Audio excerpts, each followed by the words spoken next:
खबर शामिल करते हैं रावलपिंडी से। खातून पर तशद्दुद के हवाले से निजी टीवी चैनल पर चलने वाली खबर पर सीपीओ मोहम्मद एहसन यूनुस का नोटिस।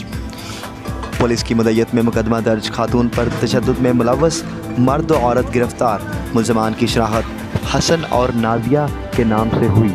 मुतासरा खातून पर तशद्दुद करने वाली खातून नाजिया इसकी नंद, जबकि मुल्ज़िम हसन इसकी दूसरी नंद का शौहर है। सीपीओ ने वाक़या का मुकदमा दर्ज करके मुलव्वस मुल्ज़िमान को गिरफ्तार करने का हुक्म दिया था। सिविल लाइन्स और सदर बरूनी पुलिस की मुश्तरका काविश से मुल्ज़िमान की गिरफ्तारी अमल में लाई गई। तशद्दुद का वाक़या पुलिस को रिपोर्ट नहीं किया गया था। सीपीओ के अहकामात पर पुलिस की मदय्यत में थाना सदर बरूनी में मुकदमा दर्ज किया गया।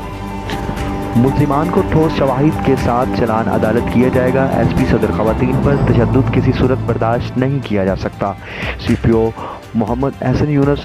रावलपिंडी पुलिस खवातीन पर तशद्दुद के हवाले से ज़ीरो टॉलरेंस पॉलिसी पर अमल पैरा है, जिसे अमली तौर पर यकीनी बनाया जा रहा है। तर्जमान रावलपिंडी पुलिस।